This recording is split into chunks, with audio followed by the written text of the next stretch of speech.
been my crush since first grade. She lived across the street from me, and we played in the creek almost every day. She was a tomboy once, which is kind of contrary to the prima donna, aspiring pop musician, object of every boy's desires and every girl's jealousy she eventually became. That makes it hurt that much more when she blasts me with her laser eyes in the school parking lot.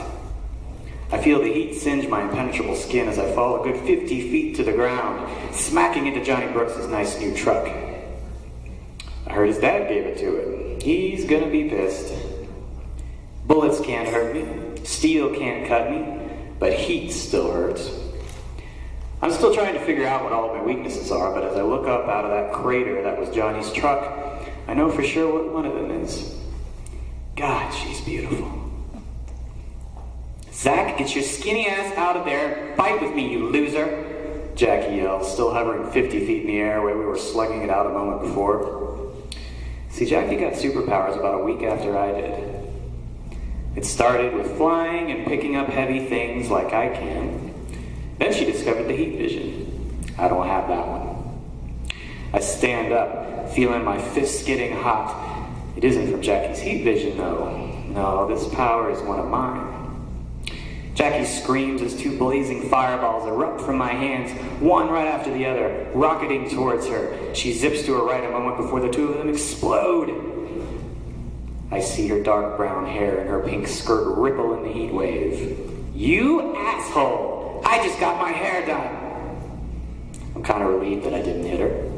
She's too pretty to blow up, and I'm kind of still madly in love with her, even if she is a supervillain. I feel myself hurtling through the air towards her, taking advantage of her distraction to hopefully catch her off guard and put a quick end to this fight. It is sort of hard to quickly end a fight between two near invulnerable super beings, though. Teenagers are not. Jackie sees me and hits me head on with a right cross to the jaw. If I had been a normal kid like I was 2 weeks ago, my teeth would be raining on the pavement. But I suppose I wouldn't be up here if I were a normal kid, would I? See, Jackie, me, and all the kids at Jackson County High School started developing powers recently. Everything from flight to teleportation to transforming into solid electricity. I don't know what caused it. Could be aliens. Could be government experiments. Whatever it is, it made me close to unstoppable. That is, until my arch nemesis, the school principal, sent her after me. Jackie, stop it. You know you can't win this, I yell at her, shaking off her attack. I grab hold of her arms and we wrestle there in midair above a high school that isn't really a high school anymore. As if, Jackie scoffs, you couldn't beat me at Mario Brothers when we were kids. You couldn't beat me at go-karts, and you can't beat me now. I feel her knee digging into my stomach. I could take a wrecking ball to the ribs and not feel too much pain, but Jackie herself was now worse than a wrecking ball. I'm discovering quickly that there's nothing worse than a teenage girl with super strength. Ow! I scream, letting go of her right arm. She grabs my hair and yanks it to the right. Now that hurts, no matter how strong I am. God, Jackie, what are you, 12? Let go of my hair, I yell. You let go of my arm! Neither one of us realize we're drifting into a parking light until it's too late. I hear it crumble beneath our struggle, crashing to the ground and probably taking out 3 or 4 more cars. I am only 14, a freshman. I can't drive yet. Jackie's 16 and drives her dad's convertible. Her parents always gave her everything she wanted, probably part of the reason she turned out to be a supervillain. Hitting the lamp is enough to distract us both, long enough to let one another go. We hover there, staring at each other for a long while, waiting to see who moves next.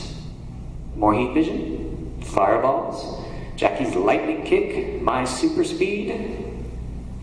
Instead, what comes next is a surprise to both of us. Why don't you talk to me anymore? I hear myself ask her. Jackie's face scrunches up in confusion. She makes a voice in the back of her throat like she's both annoyed and taken aback. What the hell? It's not like you talk to me either, she says. Come on. You haven't sat with me at the lunch table since 5th grade.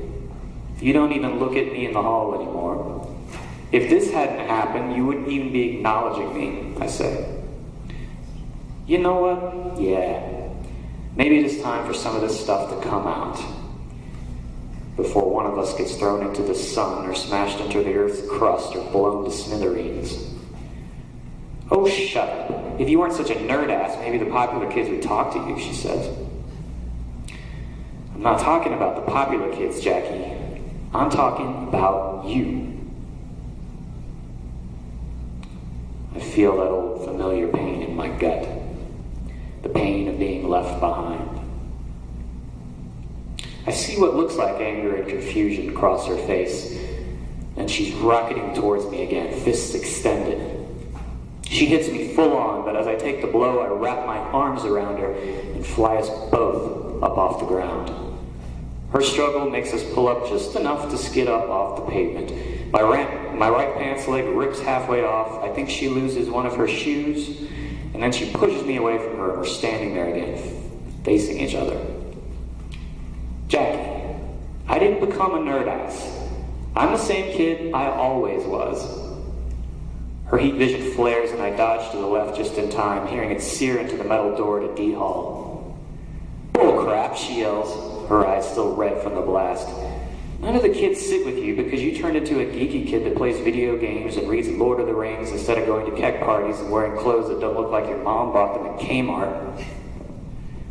You used to read Lord of the Rings too, I scream at the top of my lungs. I'm angry now. I throw another fireball at her so fast she doesn't have time to react.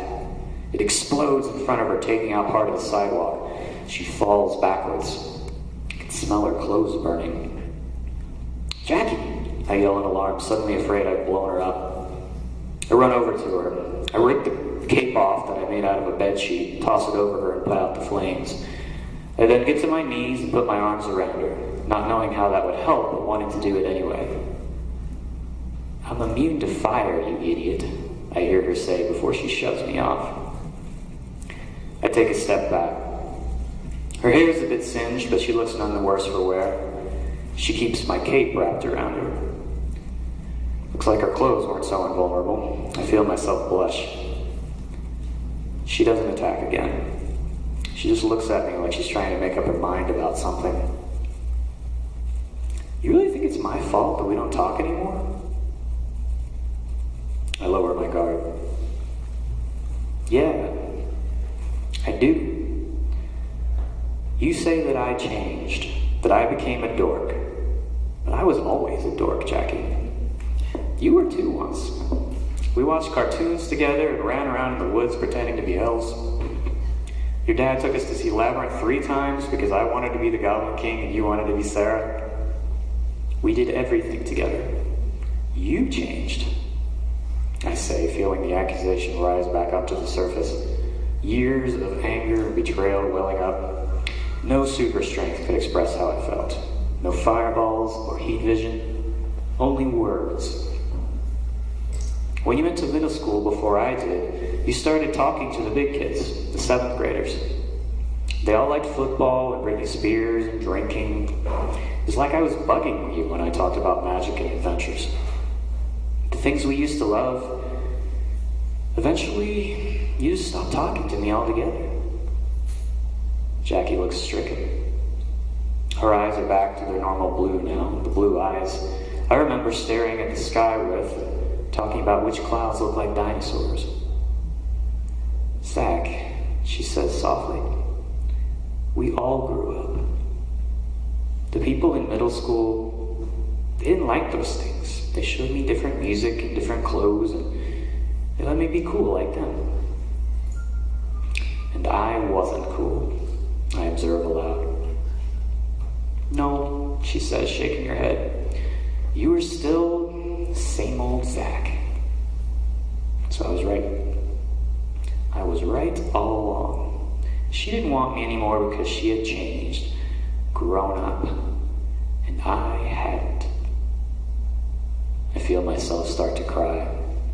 I put my head down and clench my fists. Superheroes don't cry. They fight evil. They stop alien invasions. They save the world. They don't cry. Zach, I hear her say. Her voice is almost apologetic. Don't. I say, raising a hand and stopping her. Don't.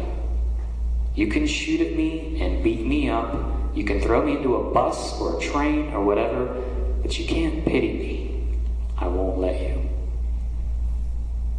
She just looks at me. You know what, screw it. I loved you, Jackie. Yeah, it was a little kid love, but it was real.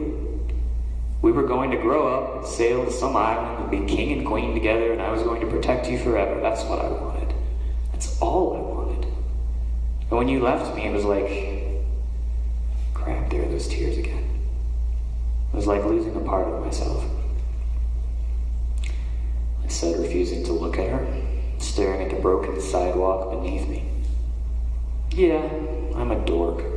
Yeah, nobody likes me, but you know what? I like me. I like who I am, and I'm not going to change for a group of jocks and bimbos who at the end of the day don't give a damn about me at all. You didn't have to change to be cool, Jackie. You were always cool to me. You were perfect. When I feel her hand on my chin, I expect another punch across the schoolyard. I expect to be hurled into the trailers or cooked by her heat vision.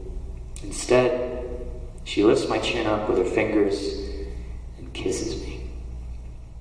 She wraps my cape around the both of us and holds me there in the shattered entryway of Jackson County High School. I hold her back, but I'm only half aware of it.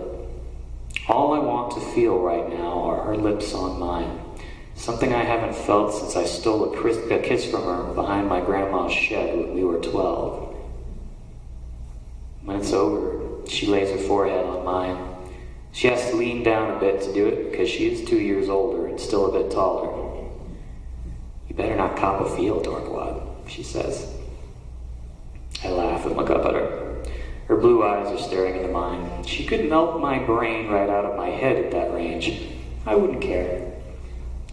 So I'm still a dork, huh? She smiles. Yeah, well, maybe you can be my dork. I grin so wide I feel like my head might fall into two pieces. I hold her for a few more moments before realizing that I still have a purpose here. Teenager in love or not, I'm still a superhero. Are you still going to try and stop me? I ask, my grin fading.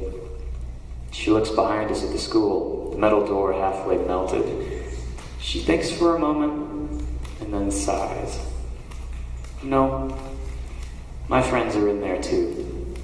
Principal Jenkins is powerful, though, Zach. He's powerful enough to imprison a school full of super kids. I'm done working for him. I'm not going to be a pawn for some middle-aged freak with superpowers. Come with me, I say. Let's stop it together. She shakes her head. No. Now it's her who looks at the ground. You're the superhero. I'm just the school bitch. Now it's my turn to lift your chin up. I kiss her forcefully, holding her tight. I feel her go a little weak at the knees. Now I think to myself, this is what it'd really like to feel powerful. You're not a bitch, I say after I stop kissing her. You're my best friend. Now I see her eyes tear up a bit. I back away, prepared to do what I came here to do. When I get out of there, you, me, and the rest of the kids have work to do. Whatever happened to us probably didn't just happen here. There's more than one Principal Jenkins, I'm sure of it. She nods, filled with resolve. And more than one girl like me too caught up in herself to do the right thing. You're right, Zach. We have a lot of work to do. Her eyes begin to glow again. I'm startled for a moment as I see the heat vision erupt from them once more. It shoots behind me, though, melting the rest of the way through the door, clearing the way for me into the school turned super prison. There a megalomaniacal ex-principal established. I nod and turn towards the school. And when we're done, she says behind me, maybe that island. I turn to look at her, the grin back on my face. She's grinning too. Better come back to me, hero, she says. Count on it, I say.